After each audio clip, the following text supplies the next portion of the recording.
Questa giornata è dedicata ai clienti e a tutti i collaboratori. Voi siete il cuore pulsante della Garvan Acoustic. Ogni incontro, email, progetto, ogni sfida vinta insieme. È grazie a voi che siamo qui oggi. Questo evento è il nostro modo di ringraziarvi. Grazie per aver creduto nella nostra visione, per averci supportato e per aver contribuito alla nostra crescita. È una bottega che nasce nei primi del Novecento dal fondatore Riccardo Gatti, che è il nostro prozio.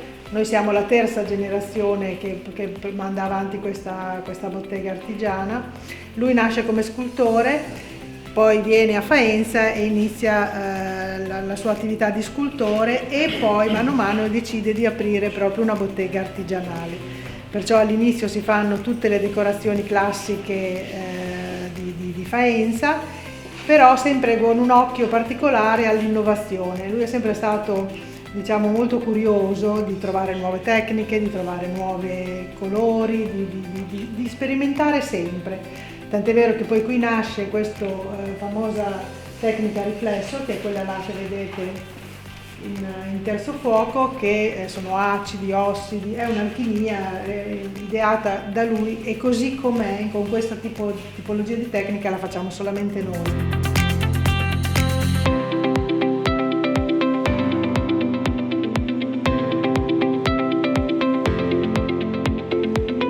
Non possiamo appoggiarla da nessuna parte, sia per quanto riguarda la decorazione, per cui quando viene dipinta devi stare in piedi, devi dipingerla molto lentamente, perché se la superficie è troppo sottile si macchia, se è troppo grossa brucia, perché il forno vuole la sua temperatura, e sia per il fatto che deve essere completamente uniforme, perché se cola un pochino, poi qua ci ritroviamo le gocce e fanno un grande difetto. Tante volte infatti sono le buttiamo, le rifacciamo finché non sono perfette. La difficoltà sta proprio nel fatto che tu questa goccia, quando è fatta, quindi quando è decorata, non la puoi toccare. Perciò noi abbiamo sempre un guanto, una mano, lo teniamo in questo modo, la dobbiamo lavorare come se fosse un oggetto che vola. Così può andare dentro al forno, che non brucia. Però non lo puoi toccare, perché quando è dipinto non si può toccare, quindi è tutta fresco. So it's very difficult to sì.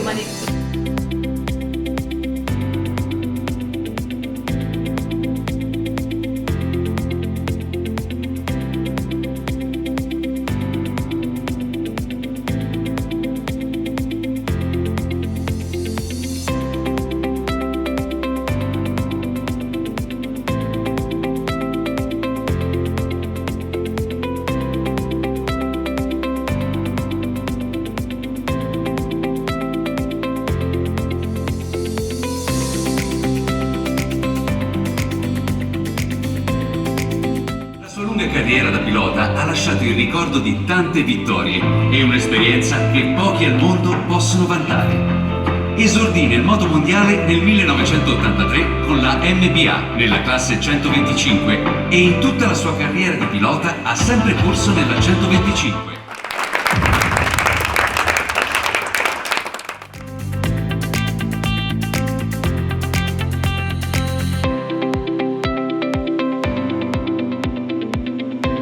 Non l'ha mai vista finita, dopo noi gliel'abbiamo fatto dei colori suoi, del Garelli, riprende i colori del Garelli che avete visto smontato dentro il museo. È più un ricordo che dopo suo figlio non ha voluto toccare.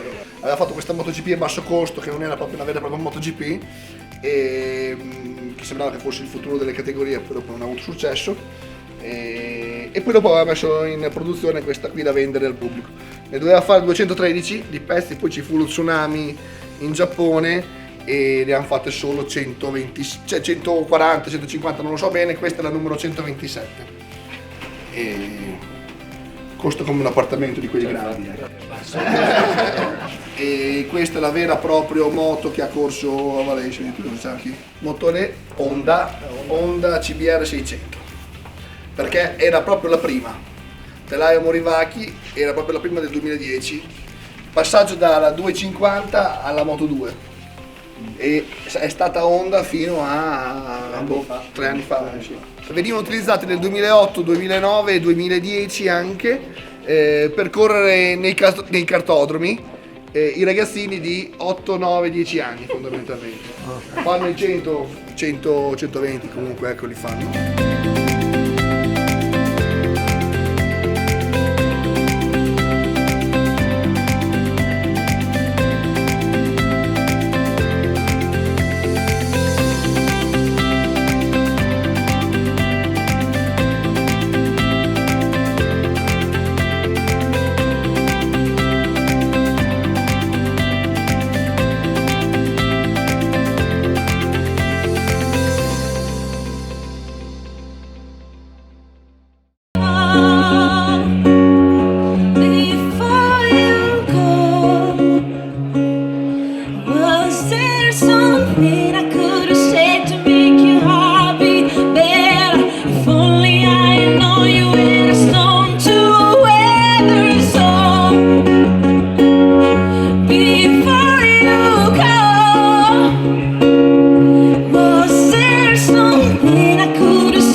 Before you go.